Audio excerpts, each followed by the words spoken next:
All fishermen standing outside the mission. All? Aye, all, to the youngins just starting the fishing. In his 50s or 60s, he doesn't feel ony aller than that very first day he set foot in a trawler. He can still turn teeth in the pull in the code end. It's just funny stops now. It's hard getting started again.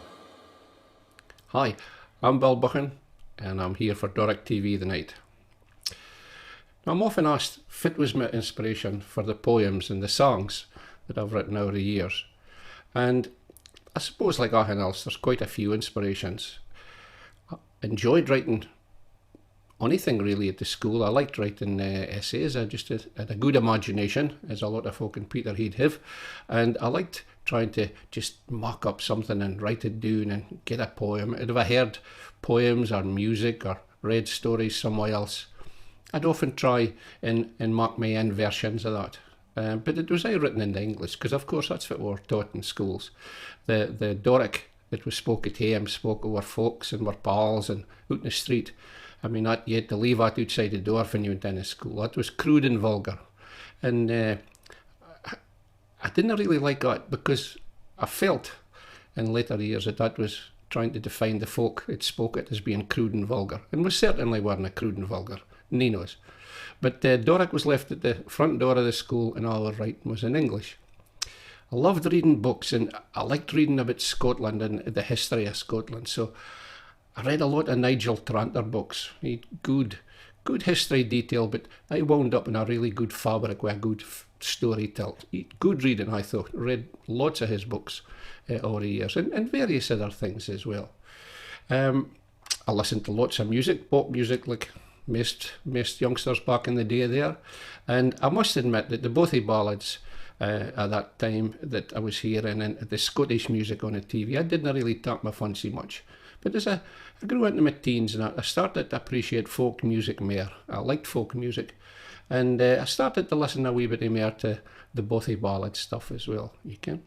But Doric, other than the bothy ballads, was very hard to come by in any sort of written script I found. Anyway, I struggled to get it. But the one I think that really lit the blue touch paper was when I came across Peter Buchan, the Fisherman Poet. That was just a revelation to read his poems and stories. Peter lived just down the road for I bid in Peterhead. I bid at the end of Yugie Street, and he bid down the aawye Port Henry Road. And although I never kent the man, turns out he was in my mother's class at school. So his recollections and ultimately his writings was all stuff that I could just about look out my window and see. He had a great sense of humour, half a couthy humour, very, very like a lot of folk I kent in Peter. He had similar kind of dry wit, droll if you like. But his stories was good to read. And being a fishing, and of course I was fishing for fishing folk rather than the rural stories and books that I'd read in the past. This was all new to me, to see basically my memories being written in Doric, in a language. And of course, reading in a Doric, it wasn't reading, it was like watching a film. It was just all come to life, and you didn't ken you was reading, you was watching something, flipping at pages. Great. And at that point, I thought, if it's as crude and vulgar, Doric, it's not crude and vulgar. It's beautiful, it's rich, it's descriptive. It's as good as anything else in the world.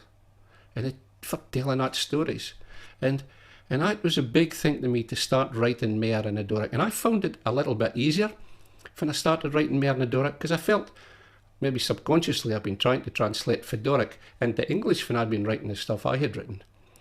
So just going and writing it in Doric, I felt it became a lot more natural. It was just writing what I was thinking and what I was speaking. I didn't need to translate it for anything else or into anything else.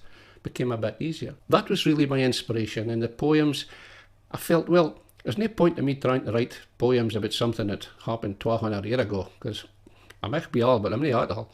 And I started thinking, well, maybe I've got some things to say as well in my life.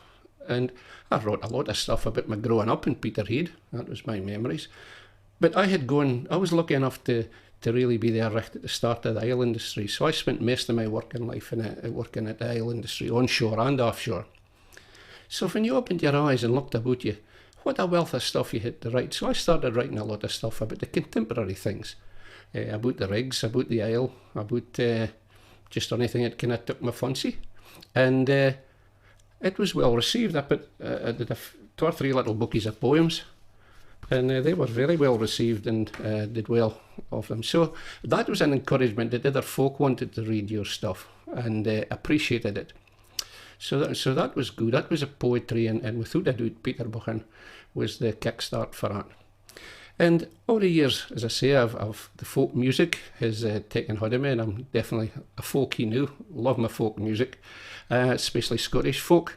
But again, I felt that maybe some of the Doric, other than the Bothy ballads, some of the Doric wasn't really out there as much as it could be, and certainly the Doric of the coastal areas, if you like, the fisher folk.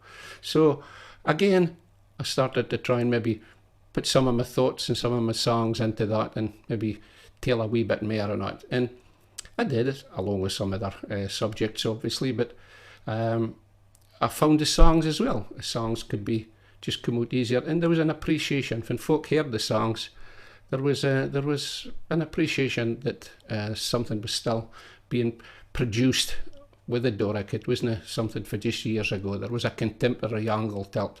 So I produced a CD of self-penned Doric songs. It was recorded at Mintlet Arden Park Studios by Gavin Sutherland and Jam Hunter. They produced that, and just a wee CD. Started selling 1 or 2 of them at gigs and things like that. And again, it got a lot of popularity, if you like. So Robbie Williams, I'm sure, wasn't worried about me selling records, but it was being fine. There was an appreciation of the Doric, that the Doric was still alive and kicking. And since then, there's been quite a lot of folk, are out there now, poets, short stories, longer stories, plays. And it's not because I started it, but I was just, like a lot of that writers, just encouraged to go out and do it. So my little bit was my CDs and my books. But that's where I got the encouragement from, without a doubt, that money there. Thank you very much. So fare ye well the North Sea, I bid ye adieu, and I'll leave ye as I found ye, a maist and civil crew, a maist and civil crew.